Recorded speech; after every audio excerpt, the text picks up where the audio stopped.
Hi everyone. Today is 12th October 2023, and today I'm going to read Interior of Earth. Why is there need to study interior of Earth?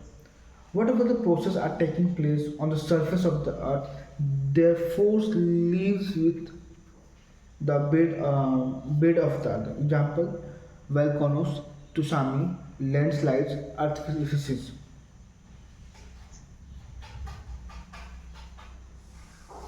If you know about the interior of the earth, people would be successful in the deploying the materials resources hidden within the interior of the earth, which would ultimately help to survival of the humans.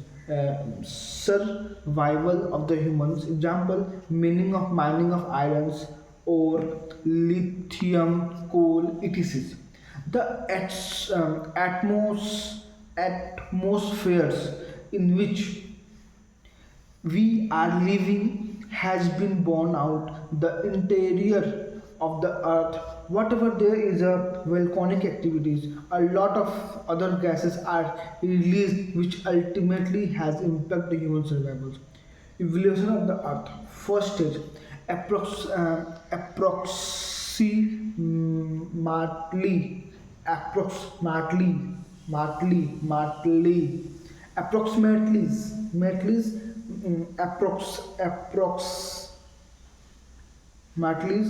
4.5 million years ago, during the formation of the earth, temperature scored to scoring 6,000 to 8,000 degree celsius. At this point, earth's surface was primarily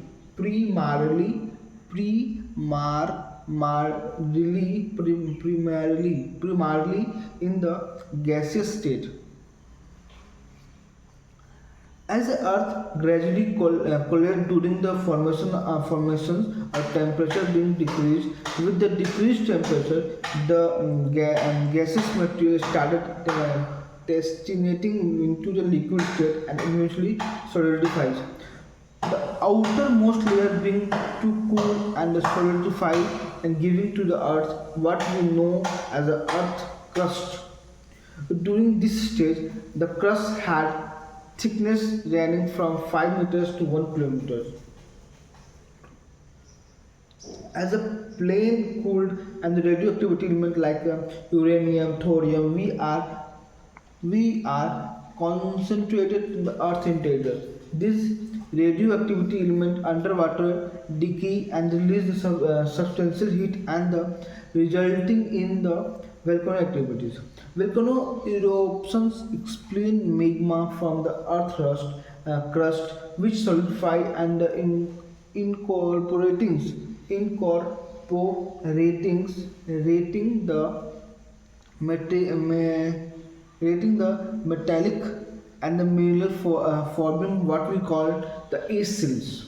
Second is alongside magma during the volcanic activities, various gases including water vapor were released from the earth interior.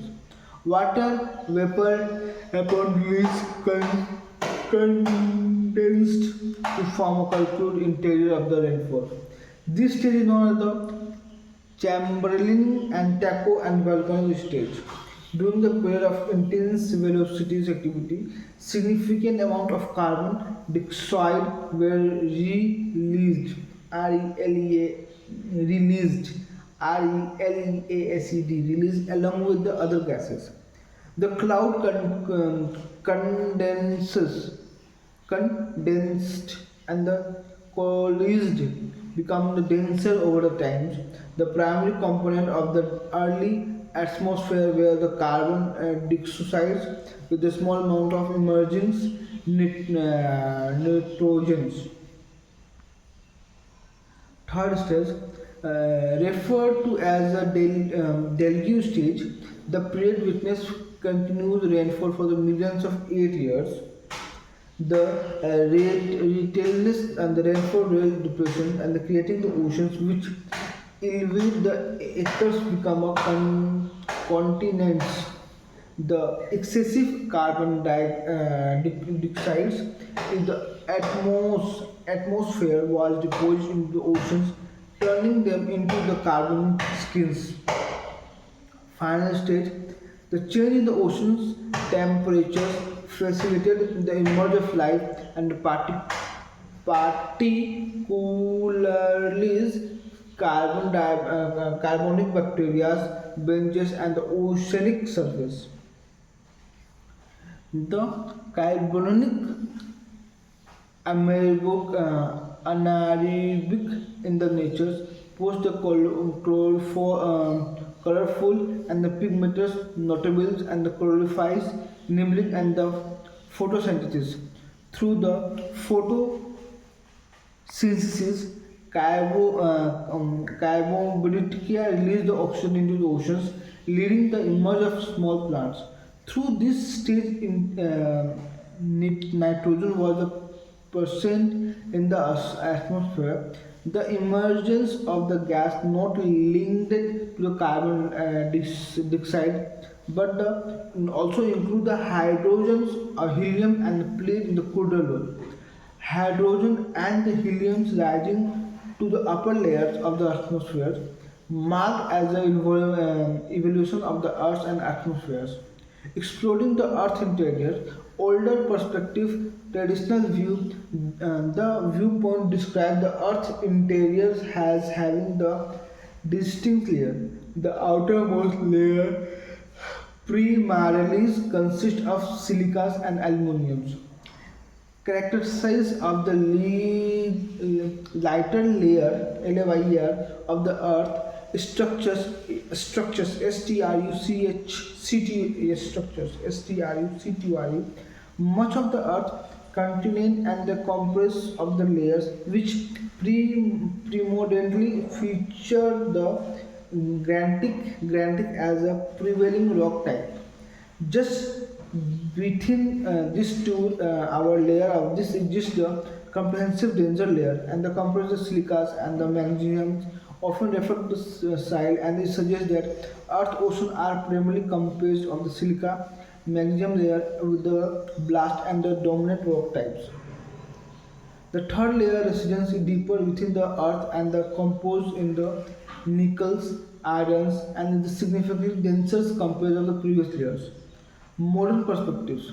The contemporary insight in this perspective, the Earth's interior is viewed as a comparison of both continental and the oceanal crust.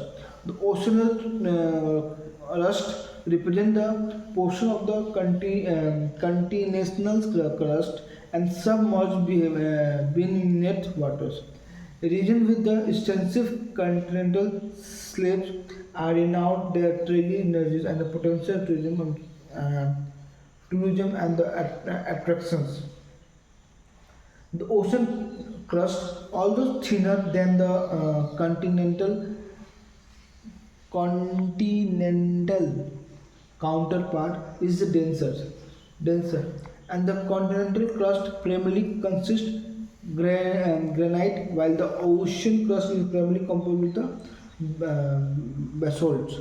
When the ocean and the continental crust coverage, the ocean's crust is a subcontinental bent and the continental crust lead to complex geological process. Below the earth crust lies the metals characterized characterized solid upper portions extending the depth of the around 100 kilometers. Beyond this depth, from the 100 kilometers, 3 kilometers, the mantle consists of the weaker rocks and forming the atmosphere which contains semi-metal areas. The lithosphere plant float atop the primarily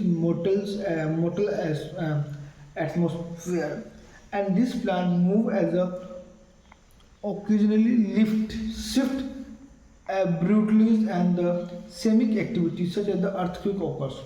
The core descriptions. The core of the earth represents the density layer and the comprise two sublayers, the inner core and the outer core.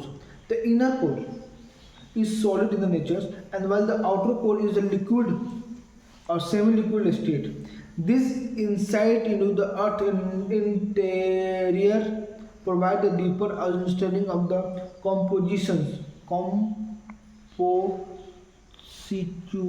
and the dynamics.